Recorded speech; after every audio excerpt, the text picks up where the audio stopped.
So I want to respond first to your argument that the current system doesn't allow parity. So you said that it doesn't allow for parity and it prevents candidates from raising funds or entering the race.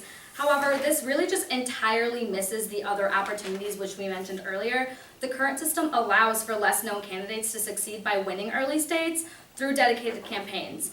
I don't know if you remember this, but you might remember a senator from Illinois who gained donors and prominence following his unexpected win in Iowa in 2008, President Barack Obama. And so clearly the current system does allow for some opportunities for smaller candidates. The example of President Obama shows that even without a lot of money, candidates can succeed in the current system. The fact that some fail is no reason to change the entire system. Furthermore, you assume that changing the system will level the monetary playing field. Is there really any reason to expect that money will stop being an issue in any future elections? You also mentioned that, in another argument that you made, that changing the way that the primary system works would end front-loading and streamlining the election process. However, this all rests on the assumption that a streamlined election process is necessarily a better one. Some things just take more time, and that's not necessarily a bad thing. Would you want to streamline the process of getting of a doctor earning their MD or a lawyer earning their JD? Certain important positions require a lengthy process to ensure competence and clarity, and the process of becoming president isn't an exception to that. So our argument is better because it indicates the problems with assuming that doing something more quickly means that you're doing it better. Furthermore, it extends our points from our case arguments that a lengthy primary process is necessary for an informed and engaged electorate. So you mentioned the election of a certain Democratic senator from Illinois who you contended was kind of a virtual unknown going into Iowa and just kind of had this spurt that resulted out of it. But Barack Obama was on the cover of Time after giving the 2004 Democratic National Convention keynote address. He was a well-known figure. He was pretty much presumed to be the future of Democratic politics. Can you give me another example of somebody who was an absolute unknown, who had no national profile, who went in, had a strategic early state strategy, and then ended up taking the nomination? Well, I can think of the fact right now, if you look at the current election that is going on right now, I'm not going to contend that Bernie Sanders was completely unknown because everybody knew he was the independent senator coming from Vermont, wherever his state is from. But if you think about it, he did not have all of the political power that Hillary Clinton had going into it. I mean, everybody thought that Hillary Clinton was going to be the nominee, and there was no question about it. And Bernie Sanders has come into the picture for the Democratic primary, and he is definitely challenging her. I don't think anybody would care to disagree that he is giving Hillary Clinton a run for her money. And so it's definitely possible for Bernie Sanders to win the nomination. But think about it, back in the day, Barack Obama, he was a known senator, as you do mention. He was on the cover of Time magazine, but he had not been in politics as long as Hillary Clinton has had. She went from being first lady to being a senator to being, again, a front runner. So, I mean, if you think about it, just because he was a little known doesn't mean anything. We would like to conclude and just really harp on the fact that the primaries are never ending these days, and that's really no evidence to show that this is really helping find our electoral candidates. In response to our second contention, you said that primary process should be spread out over a long period of time to vet candidates to ensure they are worthy. However, the extended period is tenuous benefit at best. There's no substantial evidence that shows that keeping the primaries going on forever is really helping the U.S. really understand who these candidates are.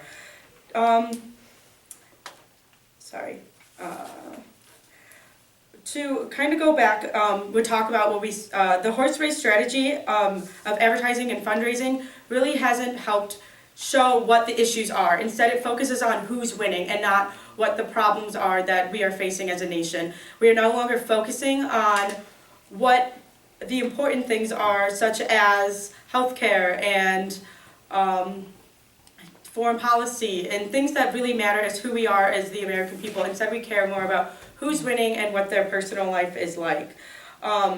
It's important that we move away from doing this in order to receive a candidate that is best for the people, and knowing who, not knowing so much who is winning, but knowing what they stand for. And in order to better understand what they stand for, it's more important to talk about what they stand for.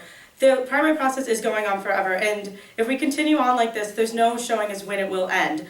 Right now, we can start an election campaign up to a year almost in advance, and who's to say it won't continue on going on like this, 2 years, 3 years in advance, that people are coming out for the presidential nominee. So in response to one of our contentions, you said that media coverage only focuses on the horse race aspect of the campaign and doesn't really provide a substantive analysis of the candidates and their stance. However, the increased media coverage of political primaries still informs the public. While most of the coverage may be about who's leading, the coverage also addresses who the candidates are, their backgrounds, and their positions on certain issues that many people feel really strongly about. The fact that not all coverage is substantive political commentary does not invalidate the coverage that it is. Similarly, we need to remember that what we mentioned in our first contention, that this process also serves to vet candidates and ensure that they are fit for public office. Because remember, they're going to be there for 4, sometimes maybe 8 years. Even if the media coverage doesn't inform people about the issues all the time, it still helps to check a candidate's background and prevent an unfit person from becoming a legitimate presidential candidate. Now, in our response to another contention, you offered the Howard Dean incident from 2004 as an example of how media coverage skews the elections and can drive a candidate out of the race due to over-coverage. However, what reason do we have to believe that Dean's scream is a representative example? This one occurrence doesn't disprove the examples we offered earlier of Herman Cain and other candidates who were successfully vetted or presented to the public because of media coverage of a longer campaign. Similarly, there's no substantive proof that media coverage of the scream was responsible for Dean's loss. Remember that it came in a speech after he had lost his state, so it sounds like he had some other problems in his campaign. So overall, Length provides a more in-depth look at candidates and informs the public with intense media coverage. And this intense media coverage allows for parity between candidates because the momentum can be garnered from the first few states and help lesser known candidates. So if you remember what we opened with, if something ain't broke, you don't fix it.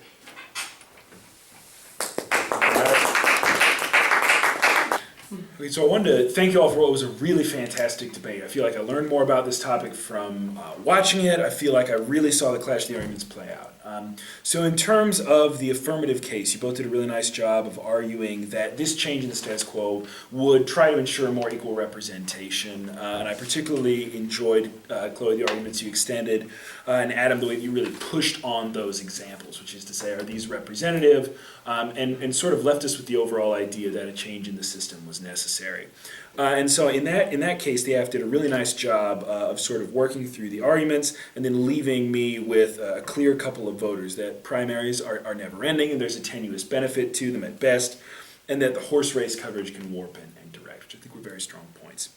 On the neg, both of you did a really excellent job, I think, of arguing that there are actually benefits to the status quo, even though we tend to think it's bad, that lengthy primaries can inform the public, and that they can provide parity between candidates by outlining different strategies, and you gave us historical examples to work with on those as well. And so sort of left us with the idea that even though there is maybe negative aspects to the media coverage, we needed to inform us about the process and about the candidates. So what it comes down to then for me, because most of the arguments play out, where things break down is on the AF side of the flow.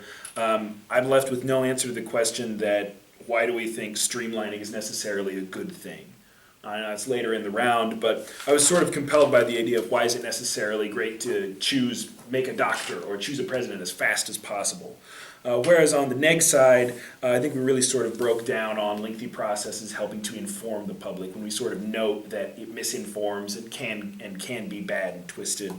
So I guess I'm voting then on what flows through, and what I'm left with is the AF says there is a tenuous benefit, but there is some sort of benefit to the primaries and to the coverage, and there's never really a clear counter to the Herman Cain example for me. And Herman Cain and other examples, and then seeing Obama and the option to use the spread out primaries to build it, means that on a very, very, very close ballot, I end up going with the neg. But good job to everybody. I also thought y'all did a very good job. I thought the arguments were clear, it was compelling, it was well spoken. I had a good I enjoyed myself watching it. For me, the round came down to 3 issues, and it was also very close. The first main argument that I was considering was whether or not having streamlined elections is good. And the affirmative team made the point, so I'm flowing this from, the affirmative team said that a single day offers more representation. The negative said that it's not going to change things, it only means that people are still going to campaign only where there are populations that matter. And then the affirmative team said that actually that's unavoidable in a democratic system, and it's still a problem in the primary system because those later states don't get to vote on the entire slate of possible candidates. That was convincing to me. So that argument I flowed to the affirmative, that there is a problem with the way, or that there is a problem with the populations, or the fact that was convincing to me. The second argument that I still had on flow was whether these strategies work or not, coming in later, not having as much money. That actually went to the negative for a similar reason. I thought the Obama example was compelling. And so the negative also pointed out that there are still going to be monetary discrepancies that the affirmative team doesn't account for, and so because of that, I thought that it didn't necessarily warrant a change. The last argument that was still on the flow was a question of the horse race, or basically the length of time. Is it better to have shorter or longer in terms of vetting? It didn't really convince me that there was going to be more vetting because of the negative team's arguments. I thought there were good examples presented by both sides. So because that was not convincing either way, and mostly because the negative team was able to provide examples of when strategies did work over a longer period of time, primaries over different days, I'm also going to go negative.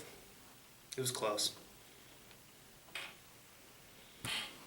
I'm not going to be mean, I'm just going to lean with the decision. I voted neg, which, I'm kind of with Matt on number 1. So Yeah. the affirmative argument that more unified primaries ensure equal representation across the states, I think is the most compelling argument there is, right?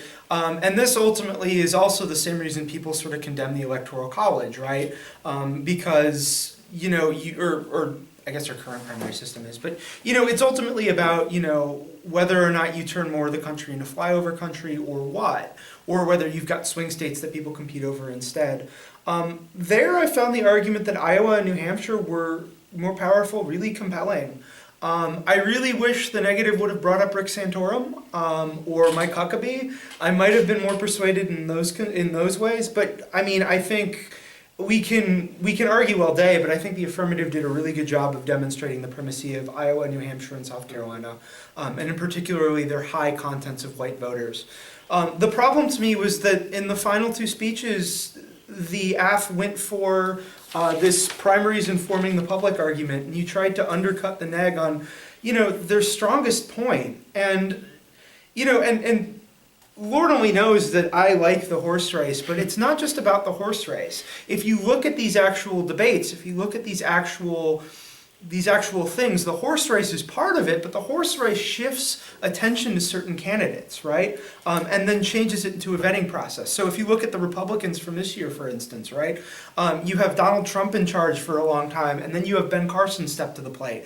And Ben Carson falls apart because he's a neurosurgeon, not a politician, and so he falls to the wayside. And then you get Ted Cruz, and Ted Cruz sort of falls apart a little bit too, going into Iowa because there are problems with the rigidity of his platform. And so you have the rise of Marco Rubio. You have the rise of Marco Rubio. You have the rise of Marco Rubio. And we realize that he's malfunctioning going into New Hampshire. And so he then fades back. We come back to Cruz. And in every one of these situations, the issues and the topics change. And it becomes, what does Cruz think about X? What does who think about X? And so, I think the negative did a really good job of demonstrating, not necessarily through example, but by pointing out that it's not just about the horse race. And that was the issue that the affirmative decided to go for. Had you guys gone for equal representation, I probably would have switched my ballot. It was really close. And that point was really well argued and sort of neglected by the negative team, who I really wish you would have addressed that one better. As somebody who's pro-electoral college, mostly because the population isn't going to change in a democracy argument drives me crazy. But I think you guys won that one hands down, but ultimately, a small strategic mistake and the ballot goes to the neg.